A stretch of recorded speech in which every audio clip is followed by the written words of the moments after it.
you are? Biological family. My dad's grandfather. My ancestry. My family. Cousin, twice removed. Twice removed. Twice removed. Don't worry, at least we all are together. Don't worry. Hey everyone, it's AJ Jacobs here, host of Twice Removed. Well, I've got some news. This is the last episode of the show. We're wrapping it up. If you've listened to the show, and I hope you have, because this would be kind of a weird introduction. If you've listened to the show, you know that it's big, it's complicated, it requires months of research and reporting to put together a single episode. And ultimately, it proved to be just a little too big, a little too complicated. We loved making the show. We loved hearing from you, our wonderful listeners. In the end, we just didn't feel like we could keep making Twice Removed at a high enough quality for what you deserved. So we're ending it with one last story.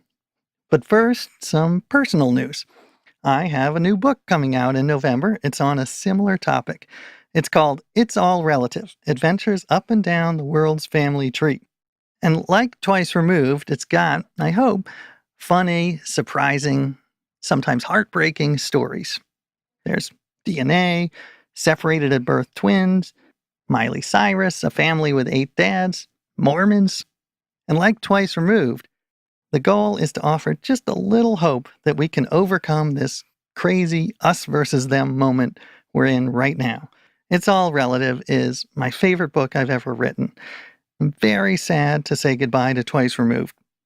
Maybe the book will help fill the Twice Removed hole in your heart. You can pre-order the book and sign up for updates at ajjacobs.com, ajjacobs.com. Again, thank you for spending some time with us this past year. We had a lot of fun, and we hope you'll enjoy this final story. It's different from our usual show. Instead of taking 2 people and figuring out how they're related, this is a story about 2 people who, completely by accident, found out they were related all by themselves. Our producer, Eric Mennel, has the story. Okay, today is April 28th, 2015. My name is Christy Dawn Romaine. Where to start? Christy Romaine is a photographer in Seattle, and her story starts with one of the most important people in her life. Her 95-year-old grandpa, Don. Actually, some of his friends call him Walter for Walter Matthau because he looks a lot like him. He's really tall and has a big nose. I think in his heyday, he was 6'4". He was always the grandparent who was easy to be silly with. My best memories are when we were in outings together.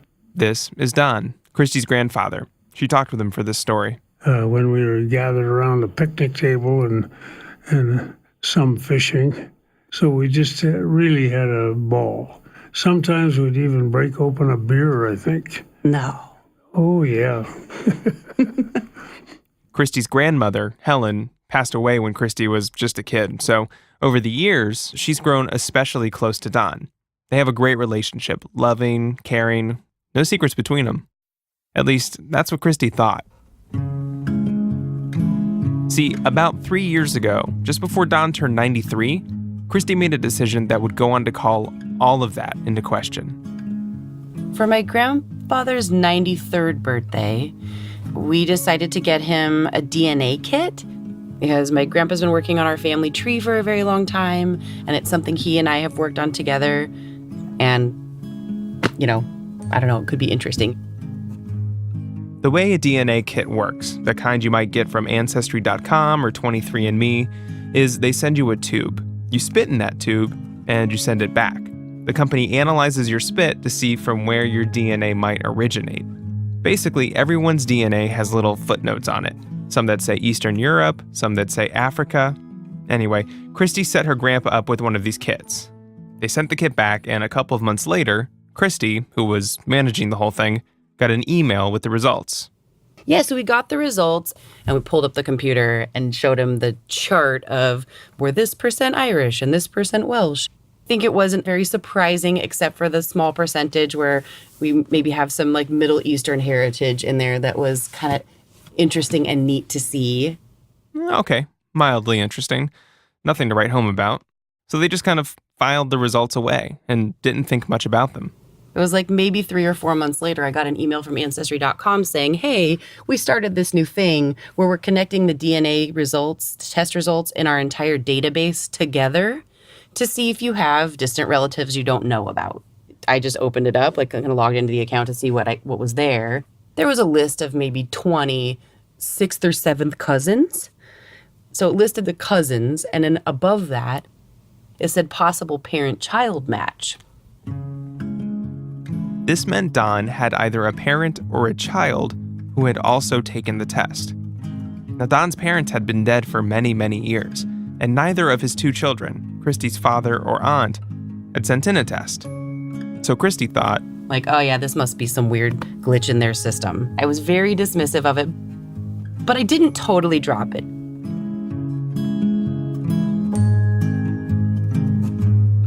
The email from Ancestry didn't give much information, but there was a starting point. Not a name or a family tree, but just some initials. VLP. VLP. Yeah, VLP. It was baffling. I did click on the initials, then it gives you options. It's like, do you want to send this person a message or whatever? So I sent him a little message and said, hey, it looks like there's a connection with this account and my grandfather's account, and I would be curious to explore this. If you're open to it, please reach out to me. And then weeks went by and I never heard anything back. What Christy didn't know was that about 2,000 miles away, somebody had received her message. This guy. Holy shit. This is Fred Childs. He was in charge of the account with the initials VLP. I really hadn't been focusing on my genealogy, for probably a couple months, I don't know. I just hadn't gotten back to it. And then one day I saw that I had a message that said parent-child. I said, my gosh, that's her father. That's her biological father. At 93 years old, Don Lloyd was about to learn he had another daughter. Fred wrote back to Christy. So the first message I got from them was this one. It says, hello, Christy. I've been away from my genealogy for a while, and I just read your message. Please let me say it may be a delicate matter. VLP is my sister-in-law, and she asked me to be the administrator of her DNA testing. She is age 71, born in January 1944 in Denver, Colorado during World War II. Based on the results of the DNA testing, I believe that Donald F. Lloyd is her father.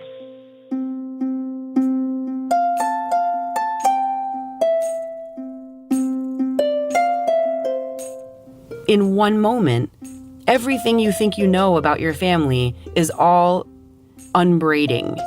And you're trying to reorganize all the information to make sense of this new information because everything's coming to mind. Was my grandpa unfaithful to my grandmother? Did he know about this? Does he not know about this? Is this a secret he's been carrying his whole life? I just decided I need to sit on it for 24 hours. I'm going to do nothing for 24 hours and just let it settle in. Because if I react in this space, I might do something I regret.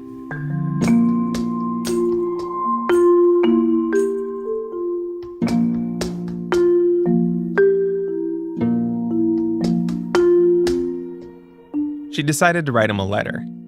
She told him what she had learned about the daughter, and she said she wasn't going to tell her parents. If this was Don's secret, it was up to him to decide how to handle it. Christy put the letter in the mail, and she waited. 1 day, 2 days, 3 days, and then? It was Monday. I was at home. The phone rang. She could see it was Don, her grandfather, calling. I ran into the backyard and locked myself out of the house basically, so it would be an uninterrupted phone call. And my heart was pounding. I was scared and excited at the same time because at least he was calling. Like if the phone was ringing, already my worst case scenario has gone away. And then it was, I would say, probably one of the top 3 conversations of my life. It was wonderful. He just said, honey, I got your letter. I am in shock and I'm amazed, but this is fantastic. I can't believe this. Like, tell me more. Who is this woman? Who was her mother? I don't know. I need to know more about that. And so when did this happen? And are you sure she's mine? I have another daughter. This is so exciting. It was phenomenal. I cried. I cried on the phone with him. Don remembers having a slightly different reaction. You're crazy. Here I am, an old man, and you're telling me I have another daughter. The truth is, I did think you were a little off your rocker and trying to get me in trouble is what I thought. Ye of little faith. Yeah. Who was the first person you talked to after you read the letter? $5 Dave, my companion, my friend. A quick but important note here. $5 Dave got his name because the restaurant he likes to go to serves a very good $5 lunch special, which Dave always orders. Hence, $5 Dave. And he said, be careful, be careful. Anything you have is going to be split with that lady that you say is your daughter. And I said, I'm not saying she's my daughter. My granddaughter's telling me that. At any rate, Dawn did give Christy permission to tell her parents. So that night, she called them up and she turned on a recorder. Hello? Hello, what are you doing? What's going on? This is Christy's mom, Trella. Christy's dad, Scott, is also on the line. He is Don's son. So this mystery woman, VLP, she would be Scott's sister. Okay, so do you remember when Grandpa was visiting just 2 weeks ago and how I was talking about that Ancestry.com account? Yeah. I logged in to see if Grandpa was connected. At the very top of the list, it said possible parent-child match. What?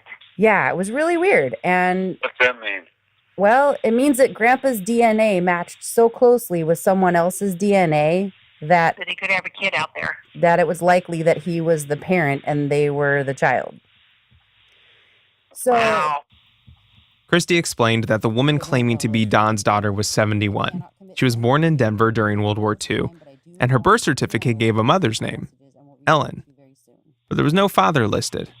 So, Wow, that is something else. isn't that wild? So 71, if she's 71 right now, she would have been the first child. Yeah. You didn't know? No. No. No. Okay. No idea. Now, there were a couple of curiosities. Don had been stationed in Denver during the war, but this woman, she was born after he had deployed overseas. And so the family thinks maybe Don got Helen pregnant before they were married. He went off to war, and then she gave the baby up for adoption, listing her name as Ellen, without ever telling Don. So he probably doesn't really even know that there was a child out there. Maybe she didn't share that. That's what it sounds like. Oh my God. So Do I have a sister out there? I think Yes. you do, Dad. I think you An have older a sister. So incredible. I can't even. So I should have told you guys ahead of time, but I recorded this whole conversation. You did? Mhm. Oh my gosh. Well, I think it's really cool, honey. I mean, it was making me kind of weepy just listening to the different parts of it. And I know. oh, Okie dokie, artichoke. I love you. love you, honey. Bye. Good job. Thank you. Love you. Okay, bye. Bye. The call ended. Christy kept recording herself. The sheer miracle that my grandfather is 94 years old and still alive to possibly meet this woman, it's just incredible. And it's incredible to think about my grandmother, and if in fact she was the birth mom, having to keep a secret like that from my grandpa for their entire life together. And how hard that would have been to bury that secret. And I can't imagine dying with it.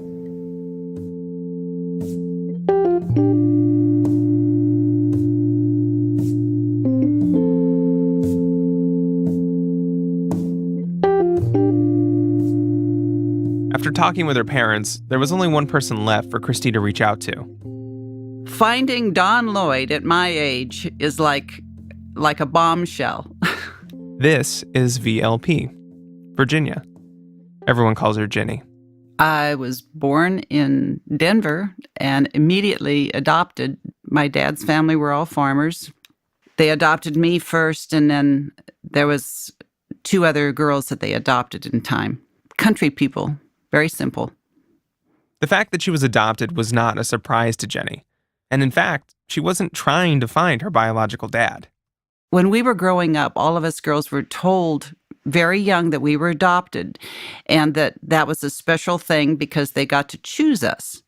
But never, ever did I ever want to search out my biological parents because I didn't want to interrupt their lives. I thought if there was a situation where people couldn't raise their child, why should I as an adult come and interrupt their lives? It's easy to forget that this whole thing had come as a surprise to Ginny, too. After all, it was her brother-in-law who had her take the DNA test, who managed the whole thing. After 70 years, she'd grown comfortable with what her family was and what she knew about them. That was now being upended. After some more digging, they were able to verify who Ginny's birth mother was. Turns out she wasn't Don's wife, Helen, but an entirely different woman, coincidentally named Ellen. Which meant that Don had slept with someone else around the same time he met his future wife. Someone he'd forgotten about. The family figured it was time to get together, to let father and daughter finally meet. They hoped seeing Ginny might spark a memory for Don and help them piece things together. So it took us all summer to figure it out, but my grandfather's birthday, his 94th birthday, was coming up, so we were going to have a big birthday party for him in Boise and invited Ginny and her husband Bill to come for the party to meet for the first time. Okay, today is September 12th, 2015, and my name is Christy Romaine. I am about to have my family come together. This is from an audio diary Christy recorded that weekend. I just feel like I am so excited at the idea of having another family member. It's like Christmas. I'm just so excited about it. Well, I was a little nervous. You know, I'm meeting strangers for the first time, but what really upset me was when I realized that as we went into Idaho, we were going into a different time zone and we were going to be late.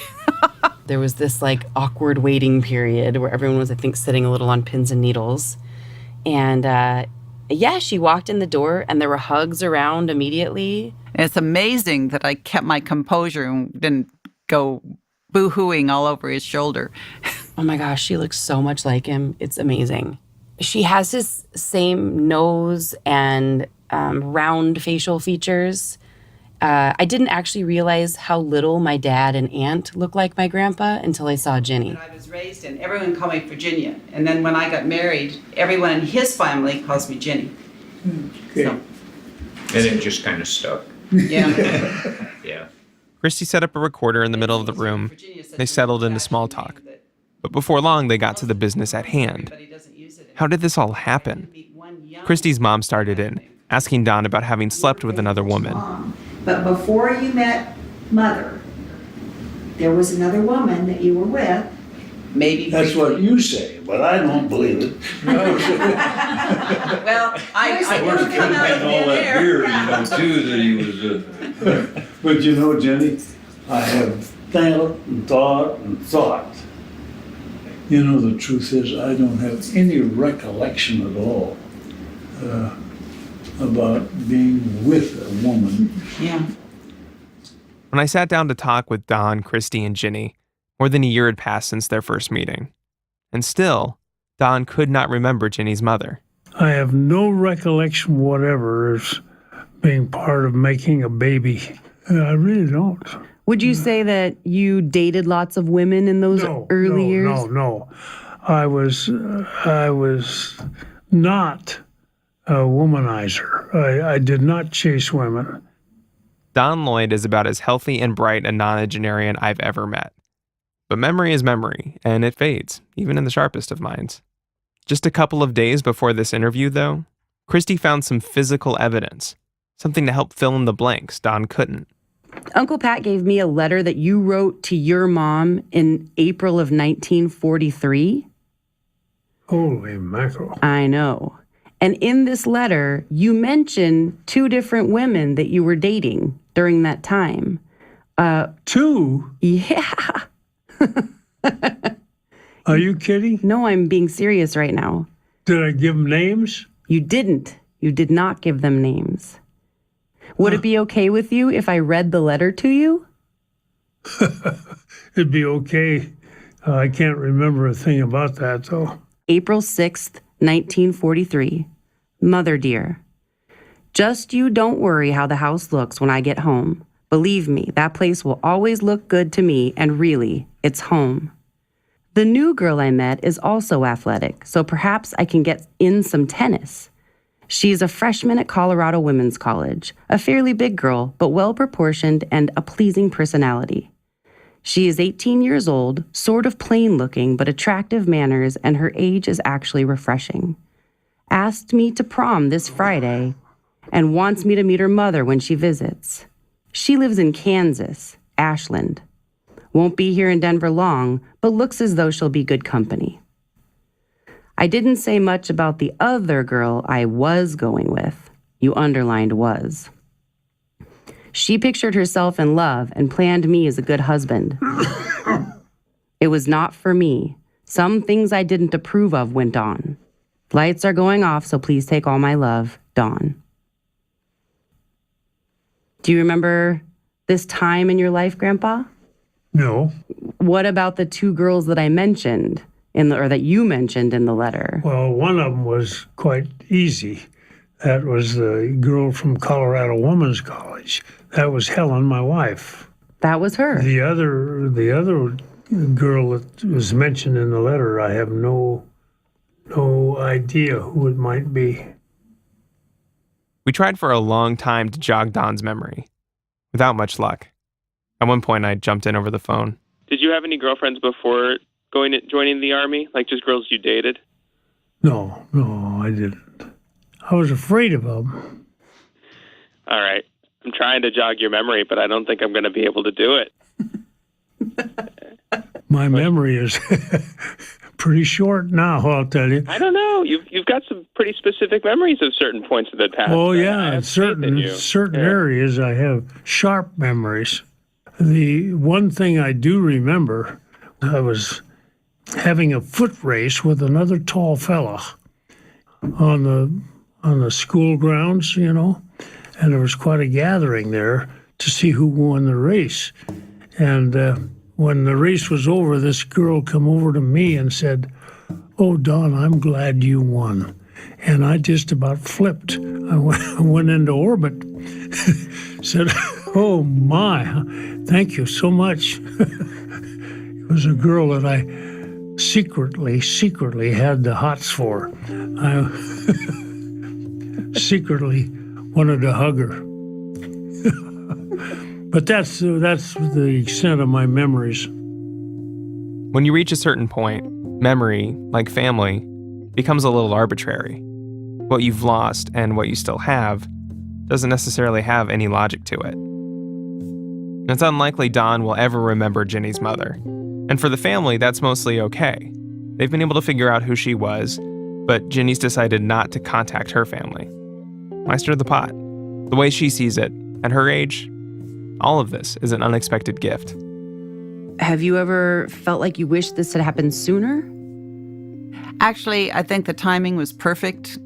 My adoptive father died in 1980. My mother died in 2001. On my mother's side of the family, once she died, the cousins really have nothing to do with us, me or my sisters. At one time, I was pretty close to all those cousins, many cousins, because the families were large. But I don't have any contact with them at all now. And it's the oddest thing. It's like now we don't exist.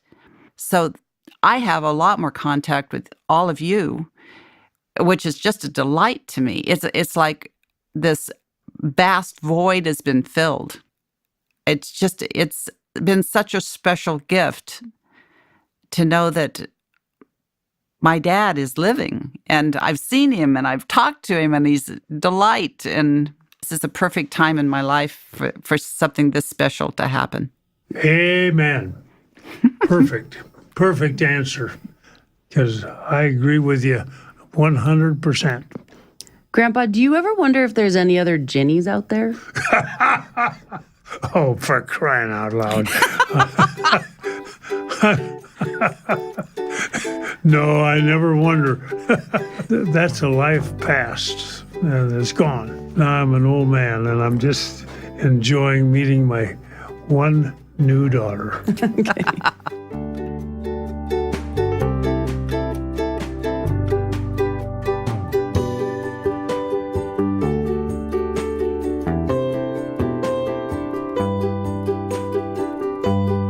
Twice Removed is produced by Meg Driscoll, Gofen Umputuwele, Matthew Nelson, Audrey Quinn, and Kimmy Regler. Our senior producer is Eric Mennel. Editing by Jorge Just and Pat Walters. Music and engineering by Haley Shaw. Additional music from Blue Note Sessions. This may be the last episode of Twice Removed, but you can hear all of these people on other Gimlet shows, like our new show, Every Little Thing, where they do deep dives into anything that captures their interest, like people who chase eclipses or all the things the federal government keeps stored away for emergencies. Or you can check out Gimlet's newest project on Apple Podcasts as of this week. It's called Mogul, The Life and Death of Chris Lighty. It's a 6-part series about the rise of one of rap music's greatest deal makers and how it all came crashing down. You've never heard anything like it. I guarantee it. Search for Mogul wherever you get your podcasts. A final thank you to all the people who helped make Twice Removed a reality.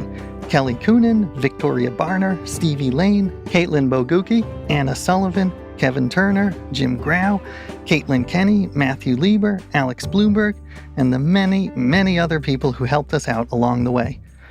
I'm AJ Jacobs. Thanks for listening to Twice Removed.